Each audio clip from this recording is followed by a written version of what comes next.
मेरे प्यारे साथियों, इस वीडियो में हम बात करने वाले हैं उत्तर प्रदेश में एडेड स्कूल में निकाली गई क्लर्क की 1621 वैकेंसी के बारे में। तो आप सभी को बता दें कि इसके ऑफलाइन एप्लीकेशन फॉर्म स्टार्ट हो चुके हैं, आप इसके लिए आवेदन कर सकते हैं। कंप्लीट डिटेल इस वीडियो में आप सभी को बताएंगे कि कौन कौन इसके लिए अप्लाई कर सकता है और कैसे आपको इसके लिए आवेदन करना होगा और सिलेक्शन प्रोसेस क्या रहने वाला है। तो वीडियो को लास्ट तक जरूर देखें ताकि आप सभी को इस वैकेंसी के बारे में पूरी इंफॉर्मेशन मिल पाए। वीडियो पसंद आए तो वीडियो को लाइक शेयर करके चैनल को सब्सक्राइब कर लें और बेल आइकन पर प्रेस कर लें ताकि फ्यूचर में आने वाली हर एक जॉब अपडेट का नोटिफिकेशन आपको सबसे पहले मिलता रहे। तो देखिए, सबसे पहले तो यहाँ पे बात कर लेते हैं कि कौन इस वैकेंसी के लिए अप्लाई कर सकता है, जिससे कि ये क्लियर हो जाए कि आप इसके लिए एलिजिबल हैं या नहीं। तो यहाँ पे सबसे पहले मैं बात करूंगा आपकी एज लिमिट के बारे में कि आपकी एज कब से कब तक ली जाएगी। तो आपको बता दें कि जो आपकी उम्र की गणना होगी 1/7/2022 से आपकी उम्र की गणना की जाएगी, यानी कि 1/7/2022 को आपकी उम्र कम से कम 18 साल होनी चाहिए और अधिकतम आपकी उम्र 40 साल हो सकती है। बाकी की अगर आप किसी रिजर्व कैटेगरी से बिलोंग करते हैं, जैसे SC ST OBC कैटेगरी से, तो 5 साल की आपको उम्र में छूट मिल जाएगी। तो इसके अकॉर्डिंग आपको एज क्राइटेरिया क्लियर हो गया होगा। अब बात करते हैं जेंडर की। तो यहाँ पे आपको क्लियर कर दें कि मेल एंड फीमेल दोनों ही कैंडिडेट इसके लिए अप्लाई कर सकते हैं, किसी भी जेंडर के लिए कोई बाउंडेशन नहीं है, दोनों के लिए सेम क्राइटेरिया यहाँ पे रखा गया है। अब इसके अलावा जो बात आती है वो आती है क्वालिफिकेशन की, इसकी योग्यता क्या रखी गई है वो बात कर लेते हैं। तो यहाँ पे जो आपकी योग्यता होनी चाहिए वो होनी चाहिए 12th पास। अगर आपने 12th पास कर रखा है और साथ ही में आपके पास सॉफ्ट कंप्यूटर कॉन्सेप्ट का सर्टिफिकेट होना चाहिए, यानी CCC अगर आपने कर रखा है 12th पास के साथ, तो आप इस वैकेंसी के लिए अप्लाई कर सकते हैं। अगर आपके पास यहाँ पे CCC नहीं है और कंप्यूटर में अगर आपके पास कोई डिप्लोमा है तो भी आप इस वैकेंसी के लिए अप्लाई कर पाएंगे, बट आपके पास इनमें से कोई एक चीज होना कंपलसरी 12th के साथ साथ। तो ये तो हो गई आपकी क्वालिफिकेशन की बात। साथ ही में आप सभी को बता दें कि इस वैकेंसी के लिए आपको टाइपिंग की नॉलेज होनी चाहिए। इसके लिए कोई सर्टिफिकेट की आपको आवश्यकता नहीं है, ना ही आपके पास कोई डिग्री डिप्लोमा इससे रिलेटेड होना चाहिए, बस आपको नॉलेज होनी चाहिए, क्योंकि आपका टाइपिंग टेस्ट करवाया जाएगा। क्योंकि अगर आप इंग्लिश में आपसे जब टाइपिंग ली जाएगी तो इंग्लिश की स्पीड आपकी होनी चाहिए 30, और अगर हिंदी में आप टाइपिंग करते हैं तो आपकी स्पीड होनी चाहिए 25 वर्ड पर मिनट। तो ये आपकी स्पीड यहाँ पे ली जाएगी। तो ये हो गई आपकी क्वालिफिकेशन की बात कि ये आपकी जो क्वालिफिकेशन है और एज क्राइटेरिया, अगर ये सारी चीजें अगर आप फुलफिल करते हैं तो आप इस वैकेंसी के लिए एलिजिबल हैं और आप इसके लिए अप्लाई कर सकते हैं। अब बात कर लें कि इसके लिए कब से लेके कब तक अप्लाई कर सकते हैं। तो आपको बता दें कि 6 अक्टूबर से इसके लिए ऑफलाइन जो फॉर्म है वो स्टार्ट हो चुके हैं और आप इसके लिए 27 अक्टूबर 2022 तक आवेदन कर सकते हैं। ऑफलाइन आपको इसके लिए आवेदन करना होगा और बाकी के जो डॉक्यूमेंट्स होंगे वो उनकी ईमेल आईडी पे आपको मेल करने होंगे। इसकी इन्फॉर्मेशन वीडियो के डिस्क्रिप्शन में मैं आप सभी को लिंक प्रोवाइड करा दूंगा, तो वहां से जाके आप सभी को मिल जाएगी। लेकिन आप पहले पूरा प्रोसेस जरूर समझ लें ताकि आप सभी को क्लियर हो जाए। तो देखिए, योग्यता के साथ ये चीज हो गई। अब इसके लिए अनिवार्य योग्यता, यानी कि इसके अलावा एक और क्वालिफिकेशन आपके पास, एक और योग्यता अलग से होनी चाहिए, वो है UPSSC में आपने पैट का एग्जाम दिया हुआ होना चाहिए 2021 वाला। अगर आप UPSSC पैट के एग्जाम 2021 वाले में अपीयर नहीं हुए थे तो आप इसके लिए फॉर्म अप्लाई नहीं कर पाएंगे। तो ये चीज़ एकदम आपको क्लियर हो जानी चाहिए कि अगर आपने इसमें अप्लाई किया था और आपने एग्जाम दिया था तो आप इसके लिए अप्लाई कर पाएंगे। साथ ही में आपके पास 50 परसेंटाइल यहाँ पे होने चाहिए। अगर आपके पास इतनी परसेंटाइल नहीं है तो आप इस वैकेंसी के लिए अप्लाई नहीं कर पाएंगे। तो यहाँ पे आपके लिए जो परसेंटाइल का रखा गया है वो 50% का रखा गया है कि 50 परसेंटाइल आपके पास होने चाहिए। UPSSC पैट जो हुआ था 2021 वाला, उसमें स्कोर की यहाँ पे बात की हुई है, क्योंकि आपका जो सिलेक्शन होना है वो यहाँ पे जो पैट का स्कोर है उसी के बेसिस पे आपका यहाँ पे जो होगा वो सिलेक्शन होगा, क्योंकि इसी के बेसिस पे आपकी मेरिट लिस्ट बनेगी।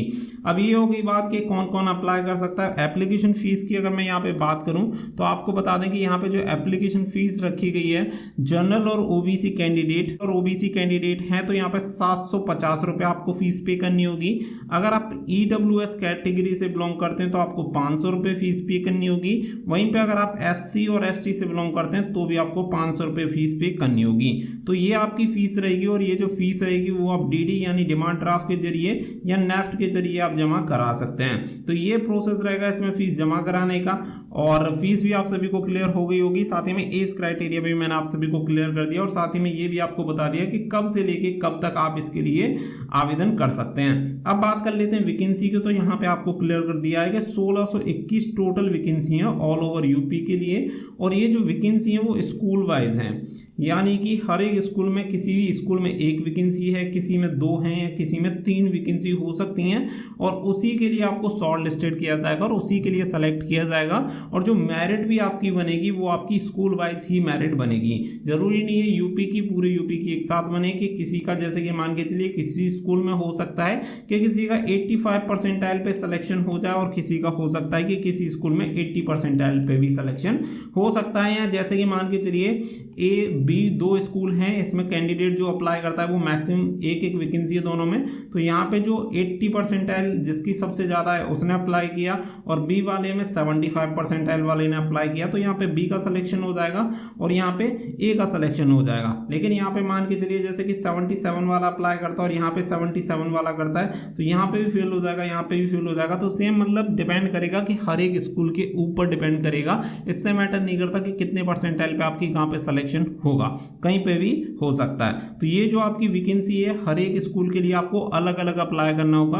अगर आप चाहते हैं कि 10 स्कूल के लिए मुझे अप्लाई करना है तो आप कर सकते हैं, कोई दिक्कत नहीं है। हर एक के लिए अलग अलग फीस आपको पे करनी पड़ेगी और आप डिस्ट्रिक्ट वाइज जो वैकेंसी है और स्कूल वाइज जो वैकेंसी है उसके लिए आप अप्लाई कर पाएंगे। वहीं पे बहुत सारे लोगों के दिमाग में ये भी होगा कि यहाँ पे सैलरी वगैरह कितनी होगी, तो आपको बता दें 5200 से लेके 20,200 रुपये तक आपको सैलरी मिलती है। यानी कि अगर इन हैंड में सैलरी की बात करूं तो ये आपका पे स्केल है, तो पे स्केल के बीच में अगर हम बात करें तो अप्रॉक्स 25 से आपको सैलरी मिल जाएगी। और सबसे अच्छी बात यह है कि अगर आप सेलेक्ट होते हैं तो अपने डिस्ट्रिक्ट में रहेंगे, और अगर आपके कोई होम टाउन के आसपास ही अगर कोई स्कूल आपको मिल जाता है उसमें आपका सिलेक्शन होता है तो और ही अच्छी बात है, अपने घर के पास रह सकते हैं और साथ ही में आप जानते हैं कि स्कूल की जॉब कैसी होती है। तो ये सारी चीज़ें आप सभी को क्लियर यहाँ पे हो जानी चाहिए। इसके अलावा और कोई इसके लिए अलग से इन्फॉर्मेशन नहीं है जो कि आप सभी के साथ शेयर करनी चाहिए। बाकी की जो भी चीज़ें हैं वो मैंने आप सभी को क्लियर कर दी हैं।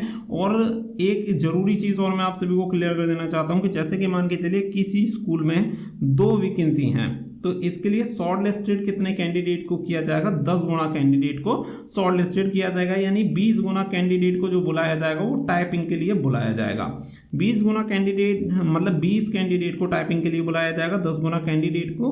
अब इसके बाद क्या होता है कि जैसे टाइपिंग जब आपकी हो जाएगी, टाइपिंग में कितने कैंडिडेट मान के चल देते हैं, 10 कैंडिडेट क्वालिफाई हो जाते हैं टाइपिंग में। अब क्या होगा कि इससे अगला जो प्रोसेस रहेगा वो रहेगा आपका इंटरव्यू। अब इंटरव्यू के लिए क्या रहेगा कि 10 के 10 का इंटरव्यू नहीं होगा, अब वैकेंसी के केवल 3 गुना कैंडिडेट का ही इंटरव्यू होगा। 3 गुना कैंडिडेट यानी केवल 6 कैंडिडेट का, तो यानी कि 10 में से 4 कैंडिडेट को बाहर किया जाएगा और 6 कैंडिडेट का इंटरव्यू कराया जाएगा। तो ये किस बेसिस पर रहेगा, ये भी आपका UPSSC जो पैट का एग्जाम हुआ है उसके जो नंबर हैं उसी के बेसिस पे केवल 6 कैंडिडेट को यहाँ पे शॉर्ट लिस्टेड किया जाएगा। इंटरव्यू की डेट एंड आपकी टाइपिंग की डेट भी यहाँ पे डिसाइड है। आपको बता दें कि 22/11/2022 को आपकी जो रहेगी वो टाइपिंग टेस्ट हो जाएगा और 4/12/2022 को आपका इंटरव्यू भी हो जाएगा। और जनवरी 1st वीक में आपको जो आपका ज्वाइनिंग लेटर होगा वो भी मिल जाएगा। तो पूरा प्रोसेस ऑलमोस्ट पहले से रेडी है, सारी चीज़ें एकदम से क्लियर कर दी गई हैं। तो आप इस वैकेंसी के लिए अप्लाई कर सकते हैं, काफ़ी अच्छी वैकेंसी है और यहाँ पे काफ़ी अच्छी अपॉर्चुनिटी आपको मिल रही है। उम्मीद करता हूँ कि सारी चीज़ें आपको क्लियर हो गई होंगी। हर एक के लिए अलग अलग स्कूल के लिए अलग अलग फॉर्म निकाला गया है, क्योंकि वो स्कूल की तरफ से ही जारी होना है, उसमें पूरे इंस्ट्रक्शन दिए गए हैं। वीडियो के डिस्क्रिप्शन में मैं आप सभी को एक लिंक प्रोवाइड करा दूंगा, तो वहां से जाके आप उस पूरे नोटिफिकेशन को रीड आउट कर सकते हैं और हर एक स्कूल के लिए अलग अलग वो फॉर्म को डाउनलोड करके फॉर्म अप्लाई कर सकते हैं। आई होप वीडियो आपको जरूर पसंद आई होगी। वीडियो पसंद आई हो तो वीडियो को लाइक शेयर करके चैनल को सब्सक्राइब कर लें और बेल आइकन पर प्रेस कर लें ताकि फ्यूचर में आने वाली हर एक जॉब अपडेट का नोटिफिकेशन आपको सबसे पहले मिलता रहे। फिलहाल के लिए बस इतना ही, मिलते हैं अगली वीडियो में। So thank you for watching. जय हिंद, जय भारत।